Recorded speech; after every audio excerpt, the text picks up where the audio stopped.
This is Mindfulness with Richard. I'm Richard Clarke. Welcome. This series focuses on meditation, particularly mindfulness. And so, welcome. Here comes Carol joining us. And how was your meditation in the last week, Barley? Well, I'm still primarily using it to help me sleep. Uh huh. Otherwise, I feel real distracted. My lifestyle is really different now. I don't know what's going on. Um, but I'll continue to work on it. Hmm. That's good. It's good that you still continue to want to do it and to work on it and have it be a part of your life. It would be good if you can get it to the place where it just makes it easier for you to be with whatever crazy stuff is going on. Yes, I That's what we agree. need to do. So, how about you, Carol? How's meditation? Well, it's been pretty good. Nothing huge to report, but it's been pretty good, pretty quiet. Not only do we mostly have the 20-minute session during the afternoon, but I often go in when I'm trying to sleep and think about things or try not to think about things. Mhm. It's anyway. That's good. It's good that it's still both it's a part of our lives, Yeah. and I think that's just like it should be. So, uh, let me then start with our uh, first meditation. Let me get a picture up on the screen. And mindfulness is present moment awareness, paying attention on purpose in the present moment, not judgmentally, fully receive whatever it experience, then let it go.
All right.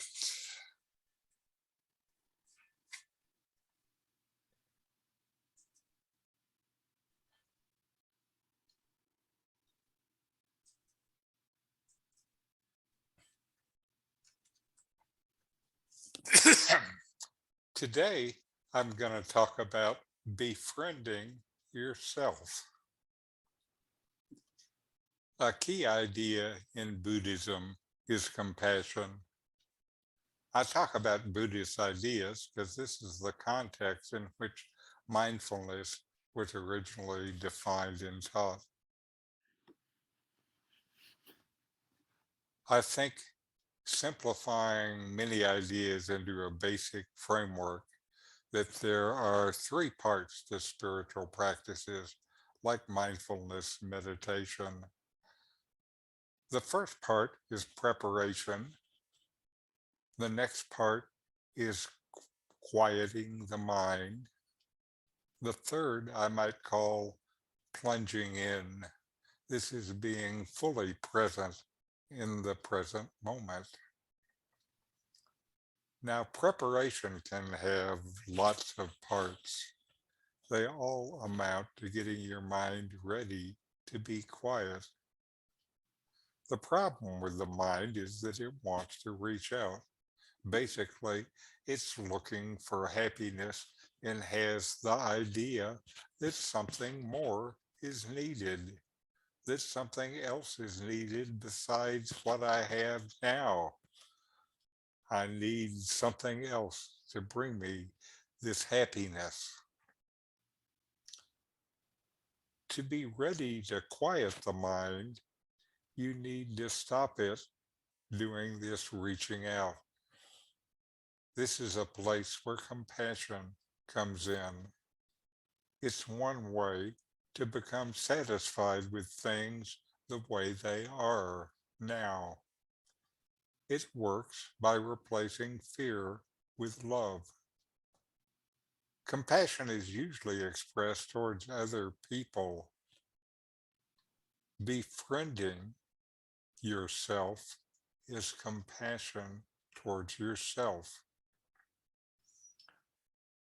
Usually, this compassion is felt and expressed towards others. It's an important idea, though, to apply to yourself. One way to do this is to be gentle with yourself. Compassion is a willingness to be open to the suffering of another, combined with a desire to lessen it. It can be cultivated with practice. Compassion has many benefits for both the giver and the receiver. Being compassionate feels good, reduces stress, improves relationships, and has a number of health benefits. When we turn compassion inward towards ourselves, this is self compassion. It may feel unfamiliar and even uncomfortable.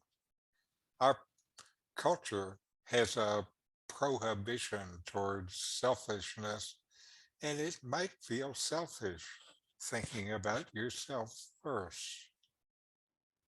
But we also benefit greatly from practicing self compassion. It makes it easier to accept oneself and be comfortable with who we are. Research shows that when we treat ourselves with compassion, the benefits we receive ripple out to others. Practicing self compassion is a way to befriend ourselves. Many of us have learned to treat ourselves and our concerns kind of like an afterthought, or in some cases, as a barely tolerable nuisance. We may think of another's needs and wants ahead of our own. And we would never speak to a loved one the way we speak to ourselves and our thoughts. When a good friend is struggling, we take notice and lend support. When they make a mistake, we give them the benefit of the doubt and are easily forgive them. Can we do this for ourselves? This is befriending yourself. A big part is making friends with our feelings, our emotions. Our emotions are not our enemies, rather, they inform us. Our deepest problems stem from emotions we are afraid of, that we have not let ourselves fully experience. Many of our emotions, especially the very powerful ones, are connected to the bonds we feel with each other. We're happy when we feel loved. We're grieving when we're parted from someone who's close to us. We feel angry when we believe we've been betrayed in some way. Our emotions are really messengers that give us valuable information about what's happening to us. Befriending emotions opens you to what these emotions are telling you. Resisting them means the message probably will not get through. Resisting them also means that you're accumulating more unexperienced experiences, draining your life energy, trying to hold this in. Emotions can also be so powerful that they seem to take us over. Part of mindfulness practice is learning how to live where we can use our emotions, not the other way around. We learn to just notice the emotion without the need to react and respond to it. We can just watch it like we watch a cloud pass by in the sky. Learning to notice our own suffering and being willing to take time to observe it with some objectivity is a crucial skill for self-compassion. Notice, observe, and then let it pass. We may fail to acknowledge our unpleasant inner experiences to ourselves, and even when we do, we may quickly attempt to avoid or escape them. We may also judge ourselves critically for them, causing even more suffering. This gives us little time to understand suffering on a personal level or how best to respond to it. How can we truly be compassionate with others when we don't fully understand our own experience of suffering? A big part of mindfulness is learning to just let things flow through you instead of reacting to every little thing, everything that was not what you expected. Self compassion, befriending yourself, helps to bring this about. Being more compassionate with ourselves helps us in relationships. We can use the same ideas and skills we're learning for ourselves and meet others with the resources and acceptance they need. There are a number of practices that can help you cultivate this self compassion. You might be surprised how befriending yourself impacts your emotional resilience and consequentially your relationship to others. Here are a few ways you can practice self-compassion. The first is to treat yourself like a good friend. The next is to become more self-aware. I think that's what we're doing with this mindfulness. The next is change your mindset. Shift your focus from yourself to the bigger picture that you're part of, and let go of the need for outside validation. Another idea is to write a letter to yourself. Think of a situation that caused you pain and write a letter describing the situation without blaming yourself for it. While you write, reframe your thoughts. Encourage compassion. Another idea is to keep a compassion journal, to write down a few lines each day about your self-compassion and how you were able to use it or not use it in your life. Another way to practice self-compassion is to comfort your body. Be easy with yourself. Be gentle with yourself. And a great time to develop compassion is to spend time with people and things you truly enjoy. So exercise your self-compassion and be good to yourself. Here's a poem about self-compassion by Daniel Mead entitled, If You Would Grow.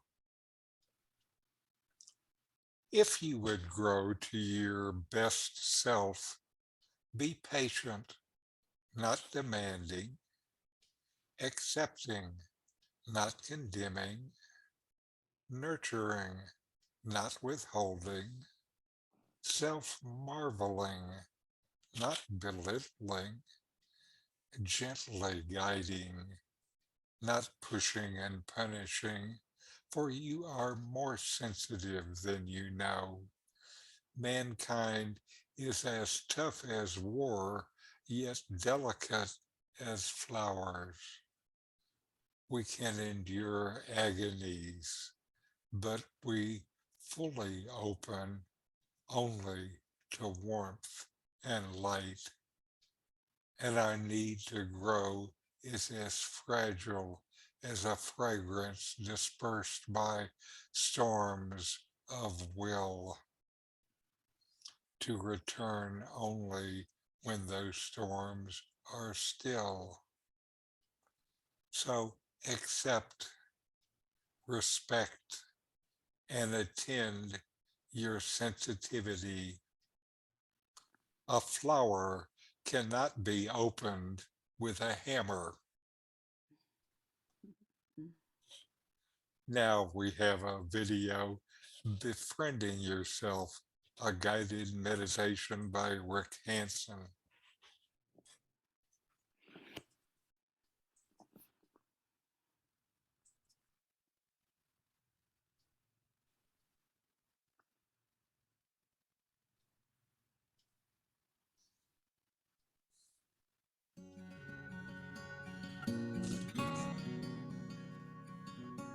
Hello, and welcome to Being Well, the podcast where we learn how to increase everyday happiness, build inner strengths, and get the most out of life. I'm Rick Hanson, a psychologist and author who studies how we can change our brains and our minds and lives for the better. Our inaugural episode went up just a few days ago. If you missed it, I strongly suggest giving it a listen, since the material in it supports the practice in this episode. On this episode, we'll do a simple guided experiential practice focusing on being on your own side. A lot of people find it much easier to stand up for others than they do to stand up for themselves. In this practice, we'll explore some ways to cultivate a deep sense of being a friend to yourself, just as you are to many other people in your life. All right, I hope you enjoy it.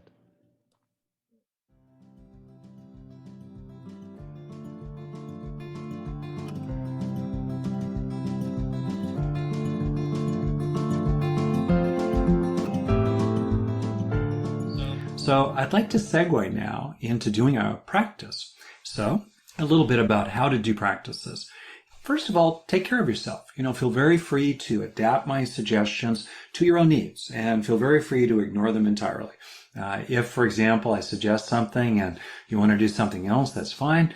Or if I've suggested something that's useful to you and I keep on going, feel really free to just stay with whatever is useful to you.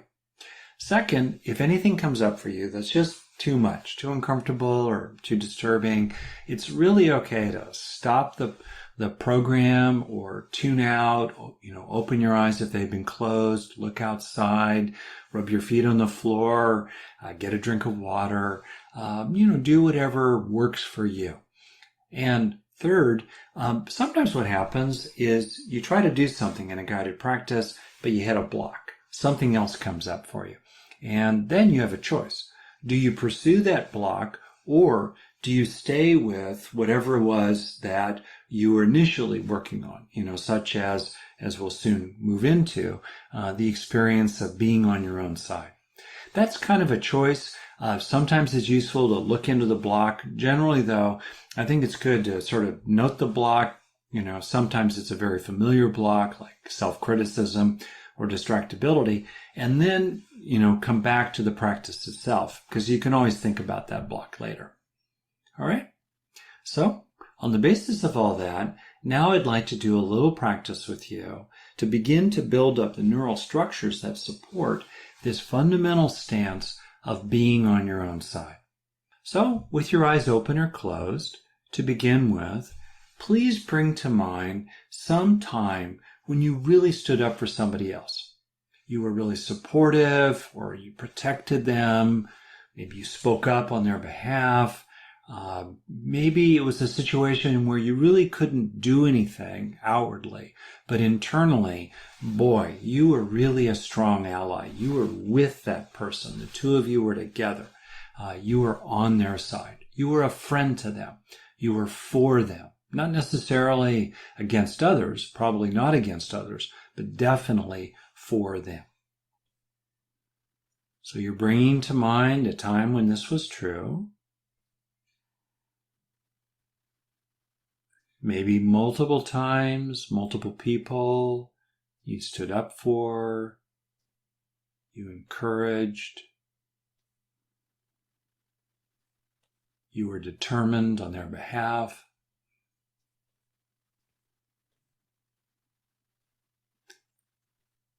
And explore what this stance of being for someone is like as an experience. For example, you might find that you're sitting up a little straighter. Or being for someone has a quality of determination in it. What's your face feel like? What's its expression when you're determined? When you're really on the side of somebody else. Maybe there's a particular look in your eye or feeling in your eyes when you're on the side of somebody else.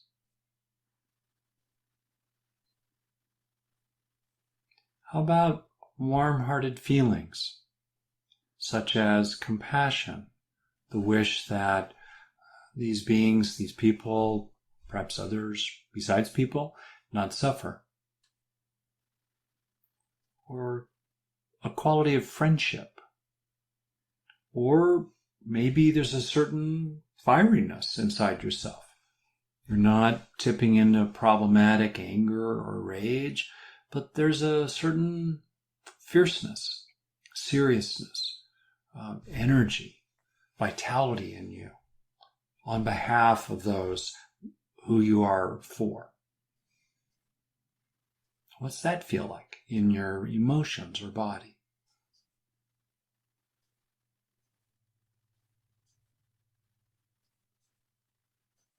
And then the key step, knowing what this experience is like, what this stance of being for someone is like, then apply this stance to yourself. You might imagine yourself outside you, or you might imagine certain difficulties or challenges or situations you're dealing with in life these days. And see if you can sustain this feeling, this stance that you know it is like to be for someone. See if you can sustain it for yourself. There could be a sense of determination for yourself, or a sense of, hey, I matter too. Not getting, exaggerated about it, or, arrogant or conceited. Just simply that same quality of healthy alliance with someone, or advocacy for somebody else, applying that to yourself.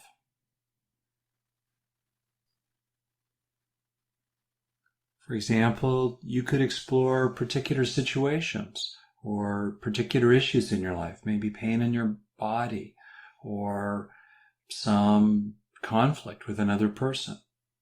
Or it could be a difficult situation, like a tough job, or a child with special needs, or a relationship breakup, or financial difficulty that you're grappling with.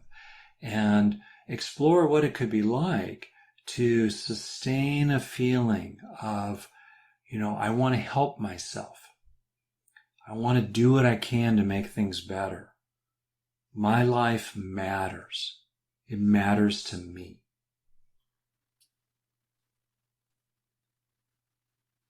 Try to imagine how you would act, or what it would look like if you were on your own side in a tricky relationship, or in dealing with a challenging situation.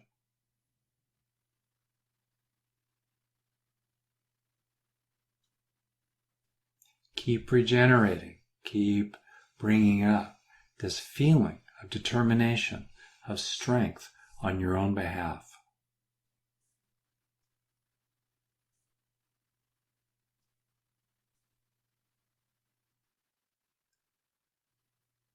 Get a sense of this feeling of being a friend to yourself, with its combination of understanding why it's principled and moral and good for others to be on your own side, as well as there's a feeling in the body of being a friend to yourself, also a sense of warmth and care for yourself and good wishes. Get a sense of this stance of being on your own side sinking into you. Kind of like you're giving over to it. You're letting this sense of being an ally to yourself establish itself in yourself more deeply.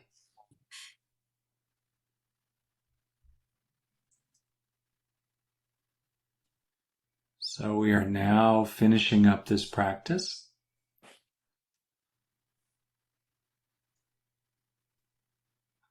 It's good to let a practice keep reverberating inside and not shift out of it abruptly, and keep coming from this practice, even as it ends in some kind of formal way.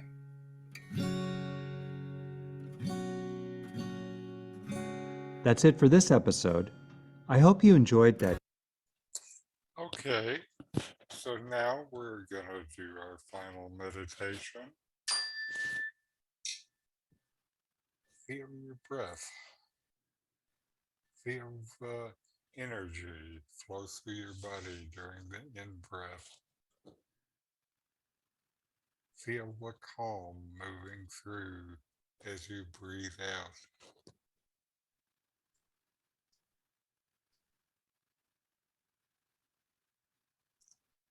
And be a friend to yourself.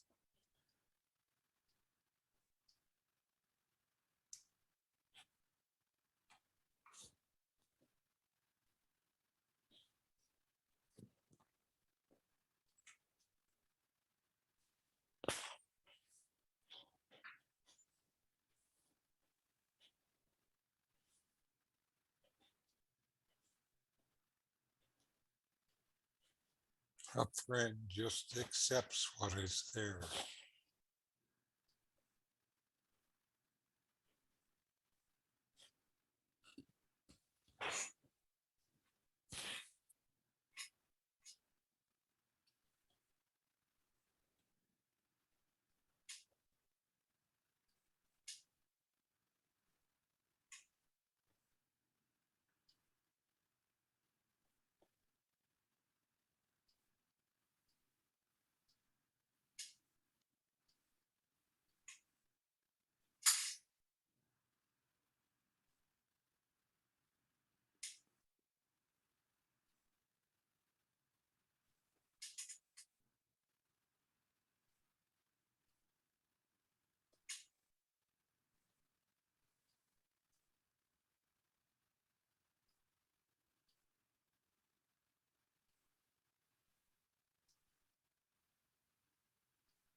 All right.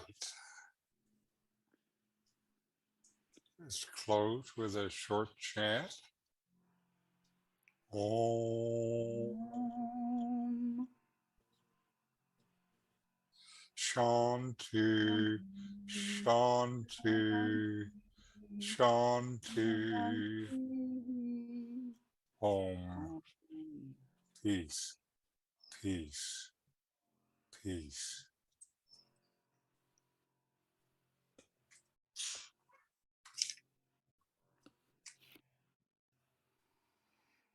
All right.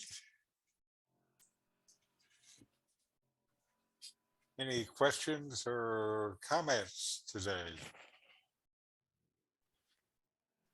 You're going to be nice to yourself now? Yes, teacher.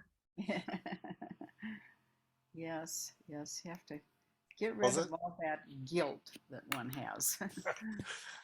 well, again, I think it's funny that, if you look at a lot of our self-talk, we are meaner to ourselves than we are to anyone else, It's a good point.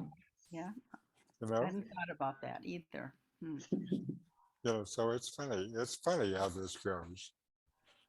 Hmm. Anyway, so be nice to yourself, and we'll see you next week. And thank you for joining me. Namaste. Namaste.